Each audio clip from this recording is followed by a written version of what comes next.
নমস্কার বন্ধুরা, আজকে আমরা আপনাদের জন্য একটি বিশেষ অভিজ্ঞতার গল্প নিয়ে হাজির। আমরা ৬ জন বন্ধু গৌরীকুণ্ড থেকে কেদারনাথের উদ্দেশ্যে যাত্রা শুরু করেছি। আজকের এই যাত্রা আমাদের সবার জীবনের অন্যতম স্মরণীয় মুহূর্ত হয়ে থাকবে। গত রাতে আমরা একটা বড় ম্যাচ দেখেছিলাম, ভারত বনাম দক্ষিণ আফ্রিকার টি-20 ফাইনাল। এ কারণে আমাদের ভোরে উঠতে এবং উঠে প্রস্তুতি নিতে কিছুটা দেরি হয়ে গেল, কিন্তু যাত্রার প্রতি আমাদের উদ্যম কমেনি। আর শেষ পর্যন্ত ভোর ৩টায় আমরা জেগে উঠে ভোরের প্রস্তুতি নিয়ে বেরিয়ে পড়লাম। যাত্রার শুরুতেই বুঝলাম এ যাত্রা সহজ নয়। আমরা যখন গৌরীকুণ্ড থেকে যাত্রা শুরু করি তখন আকাশ পুরোপুরি মেঘলা ছিল এবং হালকা বৃষ্টি পড়ছিল। বৃষ্টির মধ্যে পথে চলতে চলতে আমাদের সবার শরীর একটু ভিজে গিয়েছিল, কিন্তু আমাদের উদ্যম কমেনি। প্রাকৃতিক সৌন্দর্যের সাথে এই বৃষ্টির ছোঁয়া আমাদের প্রথম দিকে কিছুটা চ্যালেঞ্জের মুখে ফেলেছিল, তবে বৃষ্টির মধ্যে পথ চলতে চলতে আমাদের মনোবল ভাঙেনি। আমরা আনন্দের সঙ্গে একে অপরকে উৎসাহিত করতে করতে এগিয়ে চললাম। প্রথম ১ ঘন্টার পর বৃষ্টি থেমে গিয়ে ধীরে ধীরে আকাশ পরিষ্কার হতে শুরু করে। তখন সূর্যের প্রথম রশ্মি পাহাড়ের শীর্ষ থেকে উঠে আসতে শুরু করলো। সূর্যোদয়ের এই মন্ত্রমুগ্ধ দৃশ্য আমাদের চোখের সামনে এক নতুন পৃথিবী উন্মোচন করল। পাহাড়ের চূড়া থেকে সূর্যের আলো পড়ছিল, আর চারপাশের সবুজ প্রকৃতির সৌন্দর্য আমাদের মুগ্ধ করছিল। যাত্রার পথে আমরা প্রকৃতির অপরূপ সৌন্দর্য দেখতে পেলাম। পাহাড়ি নদীগুলোর জল ঝর্ণার মতো পড়ছিল, আর গাছপালা সারা পথ জুড়ে ছড়িয়ে ছিটিয়েছিল। হাজার হাজার ঘোড়া আমাদের একই পথে চলছিল, আর তার ফলে আমাদের চলতে বেশ একটু অসুবিধাই হচ্ছিল। এই দৃশ্য আমাদের চোখের সামনে এক মনোমুগ্ধকর চিত্র তুলে ধরল। চারপাশে মানুষের ভিড়, তাদের গন্তব্য কেদারনাথ মন্দির। এই এক অভিন্ন উদ্দেশ্যে মানুষের একত্রিত হওয়ার এই দৃশ্য সচরাচর দেখা যায় না।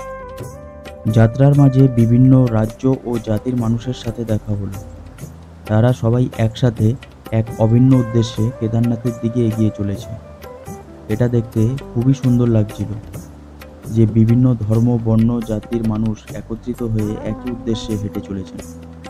প্রতিটি মানুষের মুখে ছিল একই আশা, আর তা হলো ভগবান কেদারনাথের দর্শন। কেদারনাথের রাস্তা প্রথমে কিছুটা খাড়া, তারপর মাঝখানটা বেশ সমতল। পুল পার করে রাস্তা অত্যাধিক খাড়া এবং প্রায় শেষের ১ কিলোমিটার বেশ সমতল। দুপুর ২টোর সময় আমরা কেদারনাথ মন্দিরে পৌঁছলাম। মন্দিরের সামনে পৌঁছে আমি আমার কপাল মাটিতে ঠেকে দেবতাকে ধন্যবাদ জানালাম। এই মুহূর্তটি ছিল অত্যন্ত আবেগপূর্ণ। আমার মন ও হৃদয় পূর্ণ হয়েছিল আনন্দে এবং কৃতজ্ঞতায়। প্রকৃতির এই অপরূপ সৃষ্টি দেখতে পেয়ে আমি সত্যি ভাগ্যবান মনে করছিলাম নিজেকে।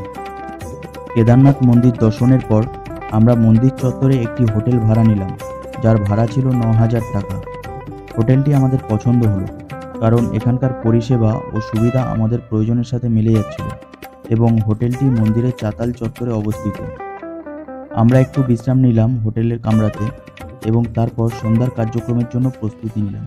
সন্ধ্যা হলে প্রথমে আমরা আমাদের ব্যালকনি থেকে এবং পরে নিচে গিয়ে সন্ধ্যা আরতি দেখা শুরু করলাম।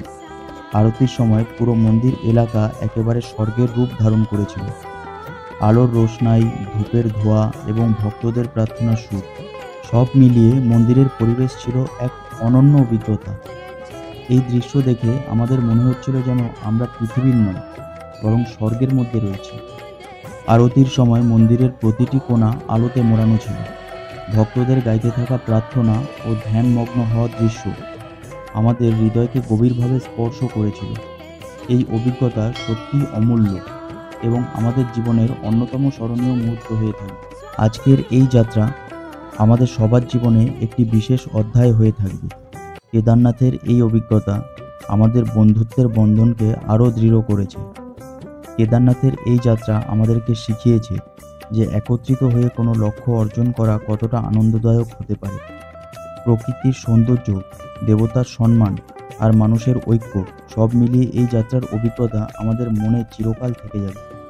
দীর্ঘ এবং কষ্টকর যাত্রার পর কেদারনাথের দর্শন আমাদেরকে এক নতুন শক্তি ও প্রেরণা প্রদান করেছে।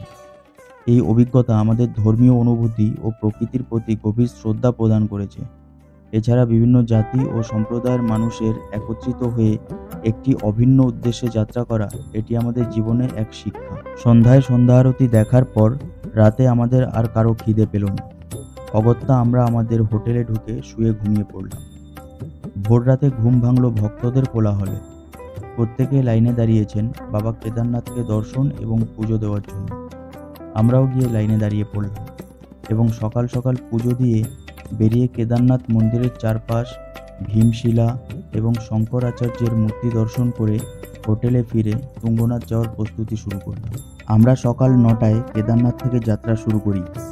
বাবা কেদারনাথের এই অপরূপ সৌন্দর্য ছেড়ে বেরোতে মনটা খারাপ হয়ে যাচ্ছিল, কিন্তু যেতেই যেহেতু হবে সুতরাং সকাল সকালই বেরিয়ে পড়া ভালো। যাত্রার শুরুতে আমরা হালকা এবং ভারী বৃষ্টির মুখোমুখি হলাম। বৃষ্টির কারণে রাস্তা কিছুটা স্লিপারি হয়ে গিয়েছিল, কিন্তু আমাদের মনোবল অটুট ছিল। আমাদের সবারই খুব উত্তেজনা ছিল তুঙ্গনাথ পৌঁছানোর, কারণ এটি বিশ্বের সবচেয়ে উঁচু শিব মন্দির। এই অনুভূতি আমাদের মনোবলকে আরও দৃঢ় করে তুলেছিল। বৃষ্টির কারণে কিছুটা সতর্ক থাকতে হচ্ছিল, তবে প্রাকৃতিক দৃশ্য আমাদের পথ চলতে সাহায্য করছিল। অবশেষে গৌরীকুণ্ডে পৌঁছতে যখন 3 কিলোমিটার বাকি, তখন ভীষণ জোরে বৃষ্টি শুরু হলো। শরীর ক্লান্ত ছিল। অগত্যা একটা বিশ্রামালয়ে দাঁড়িয়ে একটু বৃষ্টি থামার অপেক্ষা করছিলাম। প্রায় 30 মিনিটেও যখন বৃষ্টি থামছিল না, আমাদের বাধ্য হয়ে বৃষ্টির মধ্যে যাত্রা শুরু করতে হলো, কারণ সোনপ্রয়াগে আমাদের ড্রাইভার গাড়ি নিয়ে অপেক্ষা করছেন আমাদের জন্য। আমরা সোনপ্রয়াগে পৌঁছলাম দুপুর 1টায়। এখানে পৌঁছানোর পর আমরা একটু ছোট বিশ্রামের জন্য থামলাম। সোনপ্রয়াগে আমরা কিছু ভাত খেয়ে আমাদের শক্তি বাড়িয়ে নিলাম। খাবারের পর আমরা আমাদের গাড়িতে গিয়ে বসলাম। ড্রাইভার আমাদের তুঙ্গনাথের দিকে নিয়ে যেতে প্রস্তুত ছিল।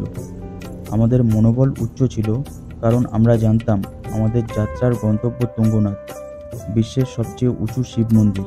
এই মন্দিরকে অনেকেই ভারতের সুইজারল্যান্ড হিসেবে উল্লেখ করে থাকেন। গাড়ি থেকে অপরূপ দৃশ্যাবলী দেখতে দেখতে এবং বারবার ইঞ্জিন গরম হয়ে যাওয়ার জন্য গাড়ি থামিয়ে বাইরে বেরিয়ে সৌন্দর্য উপভোগ করতে করতে বিকেল 6টায় আমরা চোপতায় গিয়ে পৌঁছলাম। চোপতা একটি সুন্দর পাহাড়ি এলাকা এবং এখানকার প্রাকৃতিক সৌন্দর্য অসাধারণ।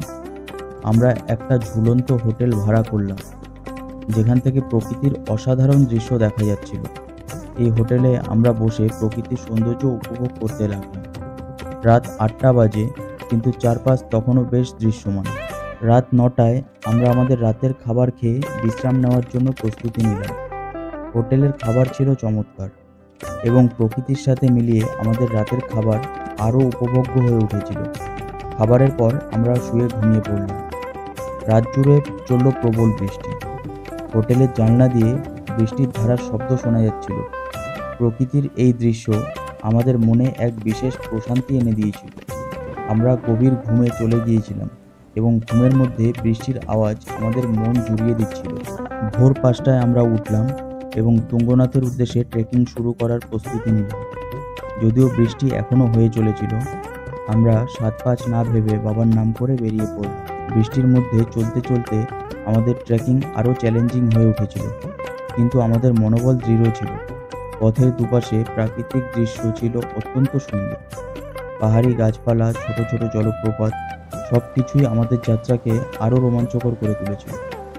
প্রায় 2 ঘন্টা ট্রেকিংয়ের পর আমরা অবশেষে তুঙ্গনাথ মন্দিরে গিয়ে পৌঁছলাম। এটি বিশ্বের সবচেয়ে উঁচু শিব মন্দির এবং এর অভ্যন্তরীণ সৌন্দর্য সত্যি অভূতপূর্ব।